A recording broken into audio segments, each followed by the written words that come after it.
Welcome, ladies and gentlemen. I want to appreciate you so much because of your great support. Please consider subscribing to this channel.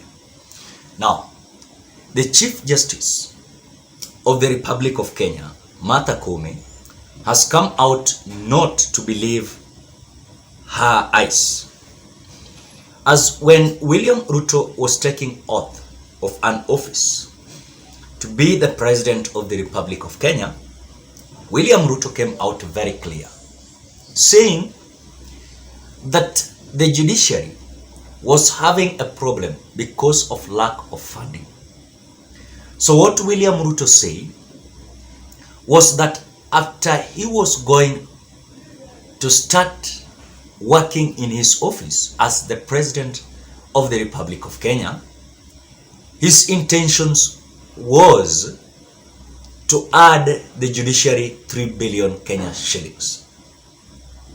This came after there was allegation that there was a certain link between William Ruto's team Kenya Kwanza and the judiciary that was led by Martha Koome. During the petition in the Supreme Court, there was also several allegations that Martha Koome, who was, and of course still the Chief Justice of the Republic of Kenya, was having a certain close working formula that was going to bind them, and also both parties was going to benefit from each other. When it comes to the judiciary, was to benefit from the government of William Ruto, and William Ruto was to benefit from the judiciary of Martha Koome. Little did Martha Koome's team knew that the government that they're going to deal with is a government that today they will say something, tomorrow they will go against it.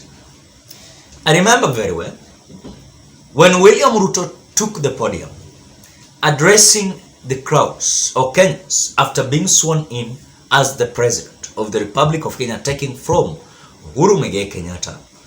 He came out saying that he was going to add the judiciary 3 billion Kenya shillings to at least assist them and also make the judiciary operate without any lack of funding. As we speak now, there is a big fallout between the judiciary and William Samoei Ruto. When William Ruto get into the office, the first thing that he did was to swear in these 6 judges that Uhuru Kenyatta came out denying to swear them in. But in a matter of fact, these allegations came after the judiciary came out hitting Uhuru Kenyatta, denying them access to swear in these 6 judges that were denied because Uhuru Kenyatta claimed that there were certain legitimacy investigations that were against those judges. After that, the promise William Ruto came out promising was that before he was sworn in, William Ruto promised the judiciary that immediately the next day he ensured that these judges took over their offices. And literally this came out to be true. But something that is bringing a lot of conversation and mistrust between the judiciary and the president is that there is a fallout between the issue of 3 billion funding or addition that was promised the judiciary. Now, when you look at the issue of working formula between the president and the judiciary, it was 100% sure that the judiciary was not going to lack any money.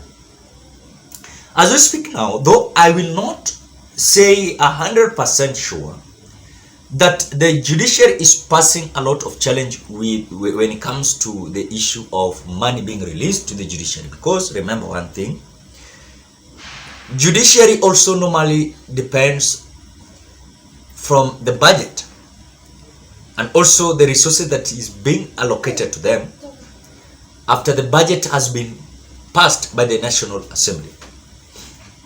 So it is not just the judiciary to wake up in one morning to come out to say that we are going to have this budget. It is the parliament that always comes out debating and also passing the budget. And this budget is by allocating the funds to ensure that the judiciary is going to operate smoothly without any hindrance. Now, as I speak now, though the budget is being passed, is going to be tabled before the parliament. And the problem there is that the question is there any additional of 3 billion Kenya shillings to the judiciary? Absolutely no. Why? Because William Ruto has come out to turn against his promise to the judiciary. There was a belief that William Ruto was going to immediately release maybe some part of that 3 billion. But as I speak now, even a quarter of that 3 billion has not been released to the judiciary. So what is the indication there? Indication is William Ruto depended on the Supreme Court during the petition. Then after the petition, his purpose ended there. These other issues that he came out talking about, just enticing the judiciary, was just a certain kind of working formula that William Ruto attracted or tricked the judiciary. So the Supreme Court of Koome has come out to realize that these things that we are being promised was not here or there. Because when you look at even the economy, it's not literally going to guarantee them that they're going to get that 3 billion Kenyan shillings. It is out of prospect of the judiciary now to come out to operate independently. Rather, when you look at other institutions are also facing the same challenge. The challenge is the civil servants are being not paid at the right time, and also the civil servants are passing a lot of challenge when it comes to the high taxation. When you find the house levy, when you come to NSSF, NHIF, is bringing a lot of problem to the civil servants. But absolutely, when you look at it is absolutely not in accordance to what the judiciary is expecting, because they're also being taxed. And through this taxation, they have the operation.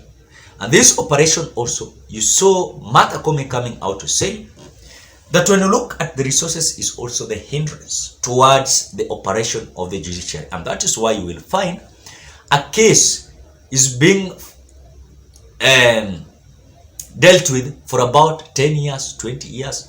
You will find that those who are in those cases, you will find some people are dying, some people will not be there, you know. So this case will be as useless as the way it has been handled.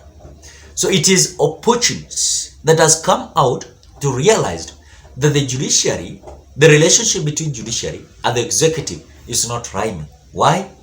Because the purpose of this executive, while they were taking over the office from the other office of Uhuru Kenyatta, the judiciary believed that the other regime oppressed them towards the allocation of the resources.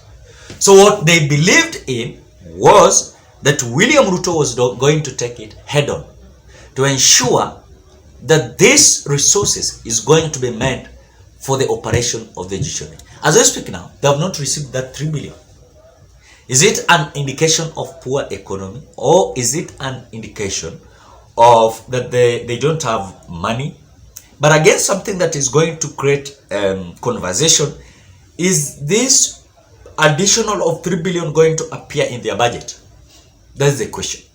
And if truly is going to appear in the budget, are they going to have a mechanism to add 3 billion to the judiciary? Because judiciary has already have their plan. They have already their budget and the resources that should be allocated to them. So if you are telling them that the money that you were allocated to, that was allocated to you is not enough, and they have accepted that truly the money or the resources is not enough for them, they will depend towards the addition of these 3 billion Kenyan shillings. So it means they were being lured, and they were being wooed just with a certain point of view of maybe their cases. Then after their cases have been finalized, then that is one the game, a deal done game. So you cannot absolutely at the same time